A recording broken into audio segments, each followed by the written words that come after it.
नमस्कार मित्रांनो, साधी माणसे या मालिकेच्या आजच्या भागामध्ये आपण बघणार आहोत. इथे सत्याने आता मीराला बाहेर आणलेलं असतं. तिला मिलिंद काकांना भेटण्यासाठी यायचं असतं ना, तेव्हा लगेच मीरा म्हणू लागते, आता तुम्ही जाऊ शकता, माझं काम झालं की माझं मी घरी जाईल.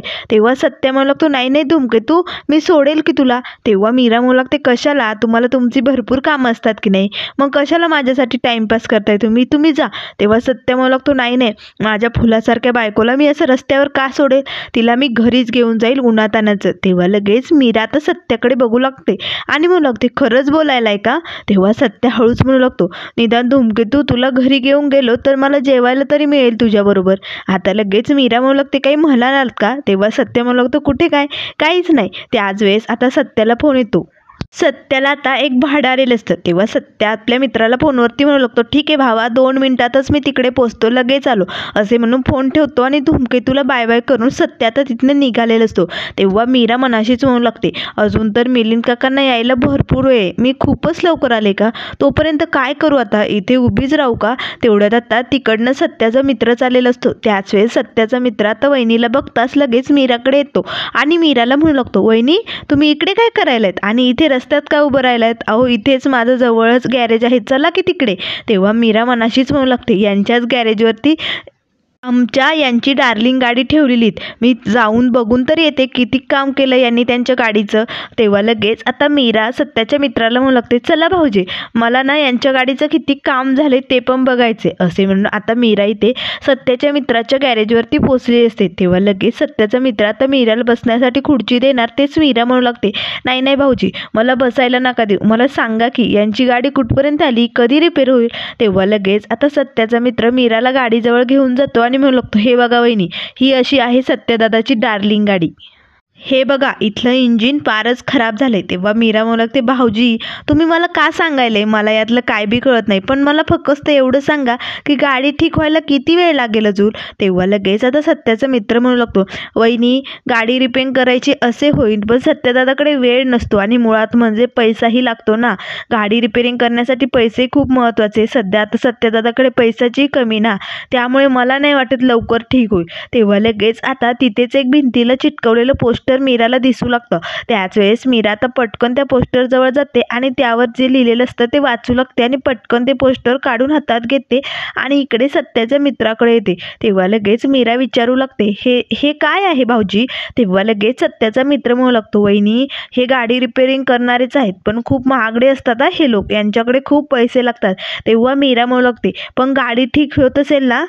त्याच वेळेस सत्याचा मित्र म्हणू लागतो, हो वहिनी, पण सत्यदादाला हे सगळं आवडणार नाही, कारण तो स्वतः गाड्यांचा डॉक्टर आहे, गाड्यांचा काय प्रॉब्लेम होतो हे समजा काही त्याला कळतं आणि त्यातली त्यात त्याची गाडी म्हणजे त्याची जान आहे, त्यामुळे दुसऱ्यांनी कोणी हात लावलेला आहे त्याला चालत नाही वहिन्या.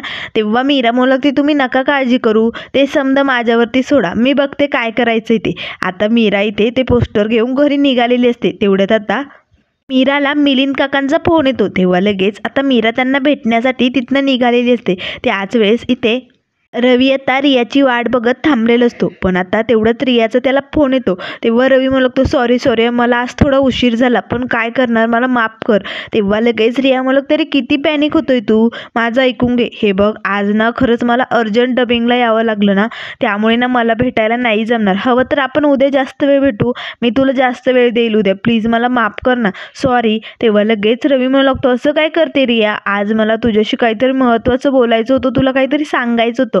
तेव्हा रिया म्हणू लागते, सॉरी खरंच रवी, मला माफ कर, पण उद्या नक्की भेटू आपण. तेव्हा रवी म्हणू लागतो, ठीक आहे, मला तुला उद्या काहीतरी सांगायचं आहे, पण एक गोष्ट लक्षात ठेव, मी तुला जे काही सांगणार आहे ना ते तुला शांतपणे ऐकून घ्यायचे, चिडचिड होऊ द्यायची नाहीये. तेव्हा रिया म्हणू लागते, ठीक आहे चालेल मला, असे म्हणून आता ती फोन ठेवते. रवी आता घरी निघालेला असतो. तरी ते आता संध्याकाळी मीरा घरी आलेली असतानाच आता ती पोस्टर हातात घेते आणि त्यावर जो नंबर असतो त्यावर आपल्या मोबाईलवरनं फोन लावत असते. आता सत्या बाहेरच असतो, मीरा आता रूममध्ये फोनवरती बोलत असते. तेव्हा आता त्या माणसाने फोन उचलताच मीरा म्हणू लागते, आमची ना गाडी बंद पडलेली, मला ती रिपेअरिंग करायची होती, तुम्हाला रिपेअरिंग करता येते ना गाड्या. तेव्हा लगेच तो माणूस म्हणू लागतो, हो पण गाडी गॅरेजवरती घेऊन यावं लागेल आणि काय झालंय गाडीला. तेव्हा मीरा म्हणू लागते, मला त्यातलं एवढंसं काही कळत नाही, पण गाडी चालूच होत नाही बऱ्याच दिवस झाले आणि गाडी तिकडे नाही आणता येणार, येणार, कारण ती सुरू होतच नाही आहे ना. तेव्हा तो माणूस म्हणू लागतो ठीक आहे, मग आमचा माणूस येईल आणि तुमची गाडी चेक करून बघेल काय प्रॉब्लेम येईल. तेव्हा मीरा म्हणू लागते पण खर्च किती येईल. तेव्हा तो माणूस म्हणू लागतो आता गाडी बघितल्याशिवाय ते नाही सांगता येणार. उद्या आमचा माणूस बघेल आणि मग तुम्हाला खर्चाविषयी सांगेल.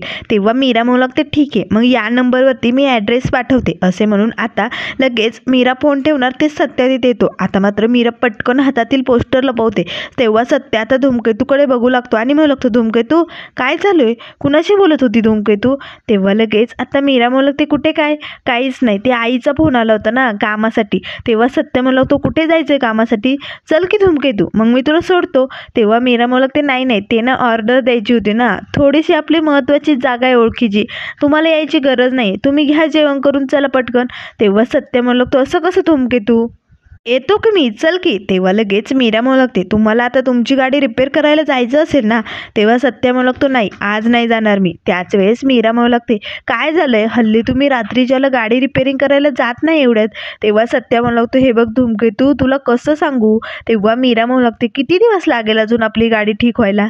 तेव्हा सत्या म्हणू लागतो त्याचं काहीही सांगता येणार नाही, कारण गाडी खूप खराब झालेली. तेव्हा मीरा विचारू लागते नेमकं झालंय काय गाडीला आणि किती खर्च येईल बरं गाडी रिपेअरिंग करायला. तेव्हा सत्या म्हणू लागतो गाडी रिपेअरिंग करायला तसा 20 ते 25 हजार रुपये खर्च येईल. तेव्हा मीरा म्हणू लागते पण नेमकं झालंय काय आपल्या गाडीला. तेव्हा सत्या म्हणू लागतो काय सांगू धूमकेतू, त्या माणसाने ना गाडीच्या इंजिनची वाट लावली, वाट. एखाद्या माणसाला नाही का खोकून खोकून पार छाताडात असा दम लागतो तसं झालंय त्या इंजनचं, पार खुळखुळा झालाय त्या इंजनचा. बायपास करावं लागेल म्हणजे टाईम तर लागणार आणि खर्चही येणारच ना. तसंही त्यात पेट्रोलची नळी लीक झालेली, त्यामुळे खूप मोठे प्रॉब्लेम आहे. आणि कार्बोरेटरचं तर खूप अवघड झालंय, पार त्याचं फुफ्फुस गेल्यासारखं झालंय.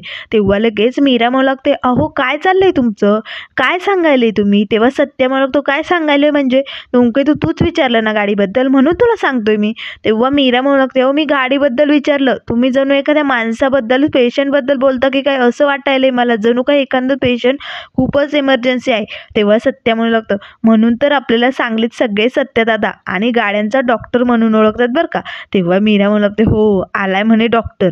तेव्हा लगेच आता सुधाकर भाऊ दोघांनाही जेवणासाठी आवाज देऊ लागतात. त्याच वेळेस आता सत्या म्हणू लागतो धूमकेतू चल की बाप आवाज येतोय. तेव्हा मीरा म्हणू लागते हो तुम्ही चला पुढे मी आलेच. असे म्हणून आता सत्या बाहेर जाताच मीरा पटकन ते पोस्टर आता आपल्या पर्समध्ये ठेवते आणि लगेच तिथे ड्रावर असतं ते उघडते. त्यात मीराने सत्यासाठी जमा केलेले पैसे असतात ते गुल्लक बाहेर काढते, त्यावर नवऱ्यासाठी असं लिहिलेलं असतं. तेव्हा मीरा आता ते गुल्लक हलवून बघते आणि म्हणू लागते माझ्याकडे एवढे पैसे आहे, एवढ्यात गाडी रिपेअरिंग होऊ शकते आणि यांच्यासाठी मी करणारच आहे, कारण यांची गाडी म्हणजे यांची जान आहे. त्यामुळे मला माझ्या नवऱ्याची डार्लिंग गाडी यांना परत मिळवून द्यायची आणि यासाठी मी हे समद करणार. असे म्हणत आता मीरा त्या गुल्लककडे बघू लागते. तर आता इथे दुसऱ्या दिवशी सकाळी सकाळी गाडी रिपेअरिंग करण्यासाठी गॅरेजवरती माणूस आलेला असतो. आता मात्र तो इंजिनला सगळं काही तपासून बघत असतो. तेव्हा सत्याचा मित्र म्हणू लागतो ए भावा इंजिनला हात लावायचं काम नाही आहे, आमच्या सत्यादादाला जर कळलं ना तर तुझी हातपाय टंगडी मोडून टाकेल. तेव्हा लगेच आता तो माणूस म्हणू लागतो ए तुम्हाला काय साधं सुद्धा समजलं का, गाड्यांचा जादूगर आहे मी, जादूकरा. असे म्हणून आता लगेच कंगवा खिशातनं काढतो आणि आपलं डोकं विंचरू लागतो. तेव्हा लगेच आता सत्याचा मित्र म्हणू लागतो अरे डोक्यावर पडला की काय तू. तेव्हा तो माणूस म्हणू लागतो गाड्यांचा जादूकरी सांगितलं ना मी. तेव्हा लगेच सत्याचा मित्र म्हणू लागतो तू असशील जादूगार पण आमचा सत्यादा गाड्यांचा डॉक्टर आहे, डॉक्टर बनून ओळखतात त्याला, आणि त्याला जर हे समजा कळलं ना तर तुझं काही खैर नाही. तेव्हा लगेच पाठीमागने मीरा येते आणि म्हणू लागते भाऊजी अहो मीच बोलावलंय त्यांना आणि आपल्याला गाडीचं काम करायचं आहे की नाही. तेव्हा लगेच आता तो माणूस म्हणू लागतो हो काम होणार म्हणजे होणार.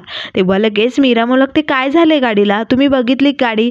तेव्हा तो माणूस म्हणू लागतो कार्बोरेटरची पार वाट लागली, इंजनच फार खराब झालंय. तेव्हा लगेच आता मीरा म्हणू लागते आणि ती पेट्रोलची नळी तिचं काय झालं, ती लीक झालेली ना. तेव्हा तो माणूस म्हणू लागतो अरे बापरे वहिनी तुम्हाला गाडीबद्दल एवढं काही समजतं का. तेव्हा मीरा म्हणू लागते नाही हो म्हणजे एवढं काही समजत नाही, पण माझा नवरा बोलला ना त्यांना गाडी नीट करता येते, ते डॉक्टर आहेत गाड्यांचे, त्यांना काही समजतं, पण त्यांच्याकडे हल्ली वेळ नाही आहे ना. आणि ही गाडी म्हणजे त्यांची खूप जवळची आहे, डार्लिंग आहे त्यांची डार्लिंग, ते या गाडीला डार्लिंग म्हणतात आणि म्हणूनच त्यांना ना त्यांची गाडी मला पुन्हा मिळवून द्यायची, म्हणून मी हे समज करायले. तेव्हा लगेच तो माणूस म्हणू लागतो, अरे बापरे, एवढं प्रेम, रोमॅन्टिक, अद्भुत रोमॅन्टिक असे म्हणून लगेच तो मीराच्या पाया पडू लागतो. तेव्हा मीरा म्हणू लागते, काय करायले तुम्ही? तेव्हा तो माणूस म्हणू लागतो, वा वहिनी, काय दादांवरती प्रेम आहे तुमचं, खरंच धन्य झालं तुमचं हे सगळं प्रेम बघून. तेव्हा मीरा लाजू लागते आणि म्हणू लागते, प्रेम वगैरे तसं काही नाही आहे, पण नवरा आहे ना माझा तो. त्याच वेळेस इकडे आता रवी रियाला भेटण्यासाठी आलेला असतो. तेव्हा रिया येते आणि म्हणू लागतो, सॉरी या रवी, मला उशीर झाला, सॉरी खरंच. तेव्हा लगेच आता रवी म्हणू लागतो, जाऊ दे आता आलीस की नाही, हे बघ मला एवढा वेळ काही सुचलं नाही, फक्त एवढं सुचलंय असे म्हणून आता लगेच एक चॉकलेट तो रिया समोर धरतो. तेव्हा रिया रागवते आणि म्हणू लागते, काय रवी हे सगळं, अरे तुम्हाला एक बाहेरचं चॉकलेट घेऊन आलंय, जर तुला चॉकलेट द्यायचंच होतं तर तू शेप आहे, स्वतःच्या हाताने मिल्क चॉकलेट काहीतरी बनवून दिलं असतं की.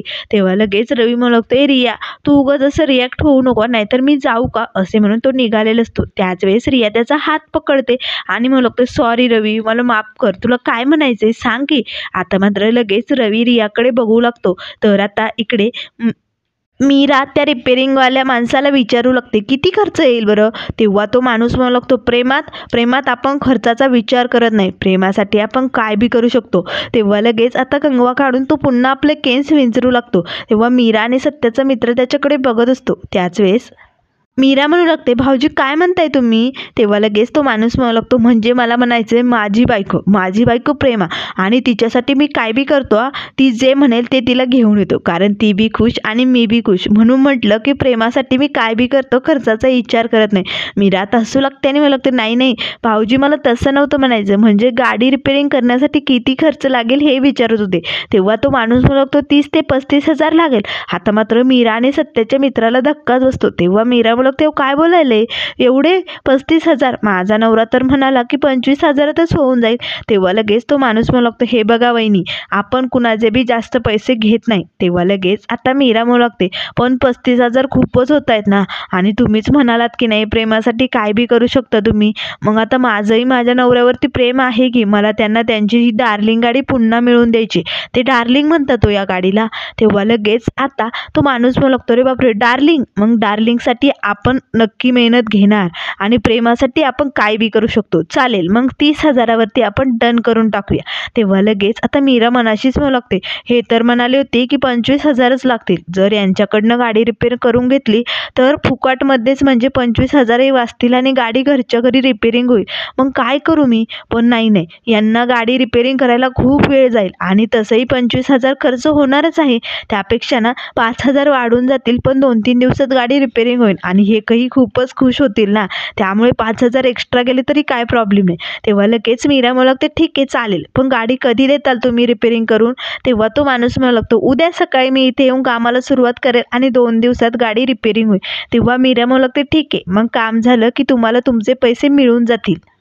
तर इकडे रिया आता रवीला विचारू लागते, रवी सांग ना, तुला काय बोलायचं होतं, बोल ना. तेव्हा लगेच रवी आता एक बॉक्स रियासमोर ठेवतो आणि म्हणू लागतो, उघडून बघ की. तेव्हा रिया विचारू लागते, काय रवी यात? तेव्हा रवी म्हणू लागतो, अगं बघ की. आता रिया लगेच तो बॉक्स उघडते. त्यात आता दिलचा बनवलेला एक केक असतो, त्यावर आय लव्ह यू असं लिहिलेलं असतं. तेव्हा लगेच रवी आता रियाकडे बघतो आणि म्हणू लागतो आय. तेव्हा लगेच रिया म्हणू लागते, पुढे काय बोल ना रवी. त्याच वेळेस रवी म्हणू लागतो, आय लव्ह रिया असे म्हणून आता लगेच रियाला आरसा दाखवू लागतो. आता मात्र त्या आरशात रियाला स्वतःचा चेहरा दिसत असतो. तेव्हा लगेच रिया मात्र खूप खुश होते आणि लगेच पटकन पळत येऊन इथे रवीला मिठी मारते आणि आय लव्ह यू टू रवी असे म्हणू लागतो. आता मात्र रवीही खूपच खुश होतो. दोघेही एकमेकांकडे बघत असतात आणि एकमेकांचा हात हातात घेतात. तर इकडे आता मीरा म्हणू लागते, ठीक आहे, मग तुम्ही उद्यापासून इथेच याल ना गाडी रिपेअरिंग करायला? तेव्हा तो माणूस म्हणू लागतो, हो अद्भुत वहिनी, काय रोमॅन्टिक आहात ना तुम्ही, खरंच एकदम अद्भुत, धन्य झालो असे म्हणून तो माणूस तिथनं निघालेला असतो. त्याच वेळेस सत्याचा मित्र म्हणू लागतो, वहिनी आपण या सगळ्याबद्दल एकदा सत्यदादाशी बोलायला हवं. तेव्हा मीरा म्हणू लागते, नाही भाऊजी, कोण सांगणार आहे त्यांना? याबद्दल कोणीही काहीही सांगायचं नाही. तुम्ही सांगणार आहात का भाऊजी? नाही ना, तुमच्या मित्रासाठी एवढं नाही करू शकत का? आता तुम्हाला माहिती आहे ना, तुमच्या मित्राची ही गाडी म्हणजे शान आहे, मग तुमच्या मित्रासाठी एवढं नाही करू शकत का? तेव्हा लगेच आता सत्याचा मित्र म्हणू लागतो, वहिनी सत्यादादाची ही गाडी शान नाही, जान आहे, जान की प्राण आहे, त्यामुळे मी सत्यादादासाठी एवढं नक्की करू शकतो. सत्यादादासाठी कमवून आणि मैत्रीसाठी का बरं? मी वहिनीसाठी बी काय बी करू शकतो. वहिनी साहेब, तुमच्यासाठी ती काय पण. तेव्हा मीरा म्हणते, वा भाऊजी, मग यांना कानाची खबर होऊ द्यायची नाही, याकडे आपलं लक्ष असायला पाहिजे. आता उद्यापासून तो माणूस येईल आणि 2 दिवसात गाडी रिपेअरिंग करून देईल असे म्हणून आता मीरा खूपच खुश झालेली असते. तर इकडे आता पुढील भागामध्ये आपल्याला बघायला मिळेल सत्या आता भाडं घेण्यासाठी आलेला असतो. आता मात्र त्याच्या गाडीत असतात प्रशांत दाभाडे आणि त्याची होणारी बायको.